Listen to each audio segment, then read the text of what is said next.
Не пайду за рэчку замуж, там чужая старана. Не па-нашаму гаворат, там гаворат ён, яна. Спявалі жыхаркі гміны Нараўка пра сваіх суседзяў за ракі Нарва. Розніца тычыцца асабовых займеннікаў ён, яна. На паўночным беразе Нарвы, як згадывалі спявачкі, кажуць ён, яна, у той час, як на паўднёвым вон вона. І яшчэ канчаткі дзеясловаў трохі адрозніваецца. У гміне Нараўка кажуць гаворат, робят, сядаюць, а ў суседняй Міхалоўскай гавораць, робяць, сядаюць. І там людзі карыстаюцца паўночна-заходнімі гаворкамі беларускай мовы. Яшчэ крыху іначай гучаць гаворкі гмін, размешчаных далей на поўдзень. Нараў, Гайнаўка, Орля, Бельск падляшскі і гэтак аж да Буга. Гэта ўжо гістарычнае Падляшша. Натуральны працяг Палесся, жыхары якога размаўляюць на пераходных беларуска-украінскіх гаворках, якія значна адрозніваюцца ў розных вёсках.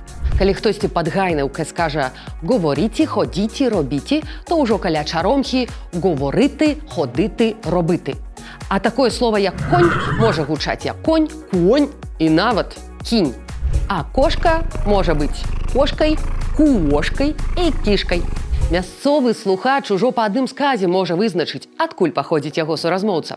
Паляку з-па-за рэгіёну можа падацца, што жыхары ўсходняй часткі падляшскага ваеводства размаўляюць якойсьці смешнай пальшчызнай. Беларус з Беларусі можа падумаць, што чуе тут украінскую мову, але ніводны з іх не будзе мець рацыі. І хоць тутэйшыя гаворкі адрозніваюцца вымаўленнем паміж асобнымі мясцовасцямі, корань большасці слоў ёсць адзін і той жа – беларускі.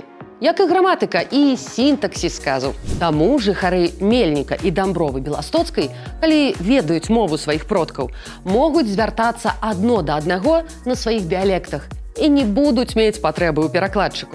А як гучаць беларускія гаворкі вашай мясцовасці? Маеце адметныя беларускія слоўцы?